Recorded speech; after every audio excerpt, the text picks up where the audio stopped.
Yo quiero empezar contando la historia del libro que no llegaba, porque es crucial en esto, ¿no? El libro fue y vino 3 veces, ¿no?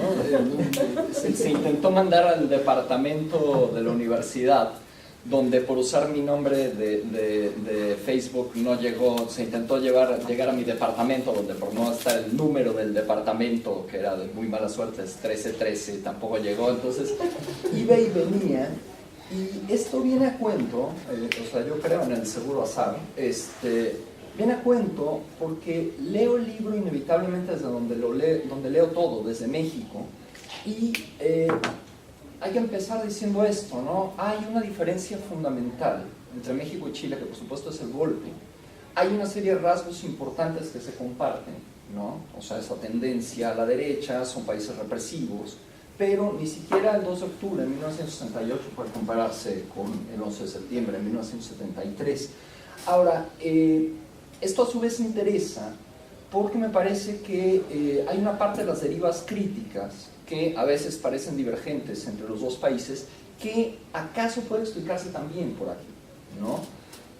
Hay algo de las derivas poéticas de los dos países que también tiene que ver con esto. También hay que decir que, bueno, en Chile se murió Neruda y Octavio Paz nos duró 25 años más, ¿no?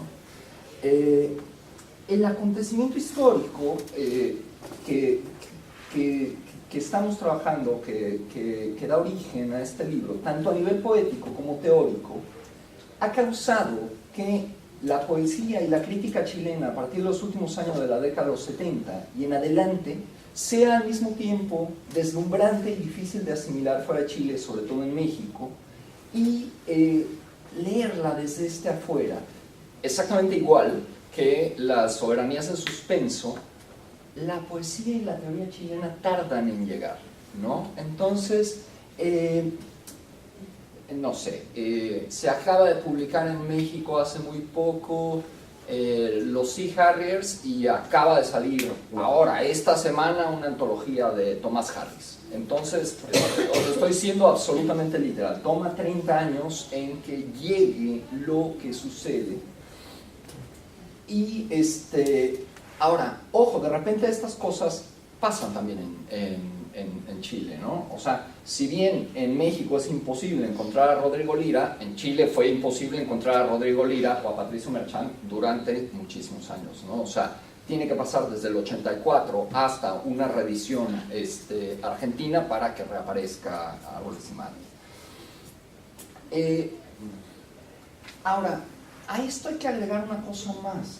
Hay veces que el discurso chileno sobre el golpe se vuelve un monólogo. El trauma se convierte en tesoro, ¿no? ¿Cómo vas a entender eso, huevón? Pues eso intento, güey.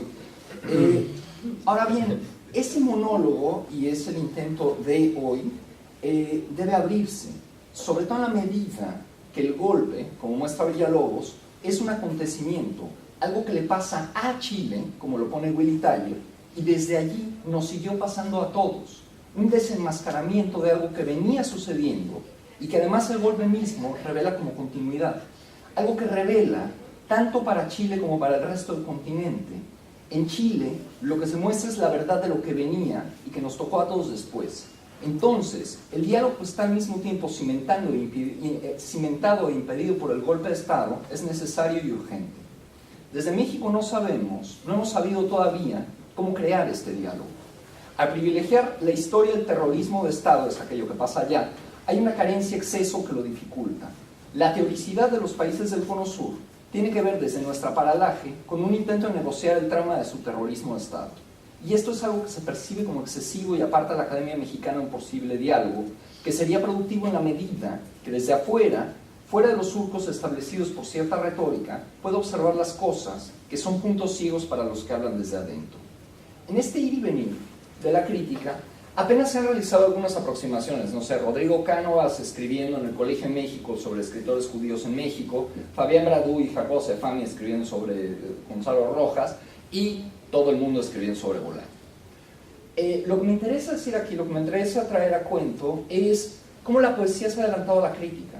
La poesía que están haciendo Luis Felipe Fabre o Rocío Cerón ha viajado muy rápidamente a Chile. Fabre y Cerón han leído en la Biblioteca Nacional de Chile, Y por otro lado, Germán Carrasco, el poeta chileno de mi generación, no ha tenido que esperar tanto como Maquieira o Harris. Y es que aquí, el centro de lo que me interesa pensar con Sergio es cómo en la poesía de estos dos lados, al mismo tiempo, hay algo compartido. Sergio Villalobos, en su libro, señala que el golpe de Estado también marca la imposibilidad de lo que llama el long poem latinoamericano, y por lo menos la necesidad de pensar la palabra como una pérdida desde siempre acontecida. Y esto lo piensa muy bien.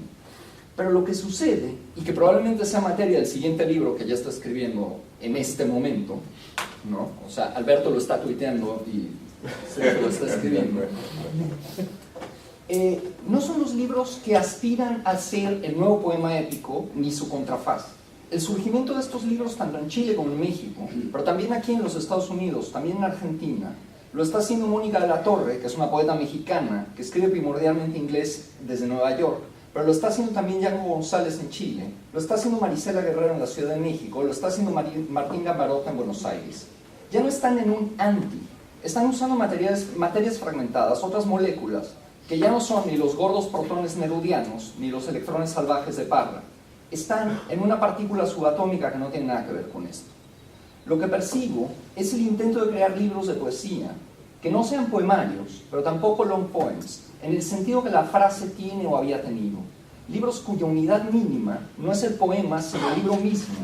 Libros de poemas donde los poemas pierden autonomía y devienen bloques de fabricación en el libro. El poema, en lugar de ser autosuficiente, se vuelve modesto, se vuelve algo que va a servir de manera funcional para construir un libro. Entonces el poema ya no es épico, ya no es un poema largo, pero el poema corto abandona, renuncia a su autosuficiencia, por lo que genera libros en donde, por decirlo rápidamente, el diálogo entre poemas es el poema. Y esto está sucediendo de nuevo, tanto en Chile como en México, y para mí está subteorizado. Tenemos una serie de poetas que están escribiendo libros que no se sabe si son un poema largo, pero sin lugar a dudas no son el long poem latinoamericano. Ya no se están escribiendo poemarios en el sentido tradicional, agrupaciones de poemas independientes, sino que están escribiendo un género que me gusta pensar como una poesía de la intersubjetividad, que se puede examinar también desde la importancia que ha adquirido el munus a partir de los libros de Espósito. Y como es demasiado teorizar sin tener un poema en la mesa, va un poema. Pasa adelante. No, si puedes quedarte, pero sucede, es decir, la casa está, digamos que no hay mucho por donde uno o dos veamos, podemos, es que estoy con un ritmo, digo, al mismo tiempo, con esto por allá, con lo otro preferiría, no, si puedes quedarte, pero es decir, la casa está, digamos que no hay mucho por donde uno o dos veamos, es que estoy con un ritmo, digo, al mismo tiempo, con esto para allá, con lo otro preferiría, no, si puedes quedarte, pero esto sucede, es decir, la casa está, digamos que no hay mucho por donde uno o dos podamos, veamos, es que estoy con un ritmo, digo al mismo tiempo, con esto para allá, con lo otro preferiría, no. Como un poema como este posee una dimensión anasémica, o donde cruzan lo que llamo intersubjetivo y lo que Sergio Villalobos, Vía Marchand y Abraham anasémico, donde leemos la interrupción que leímos en el cine de Raúl Ruiz en este poema, aquello sin lo cual ninguna significación habitual, ni en un sentido propio, ni en un sentido metafórico podría venir, estoy citando del libro, desde luego.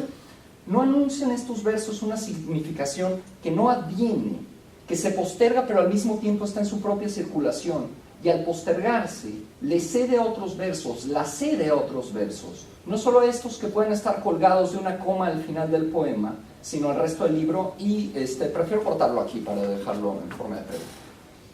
Wow.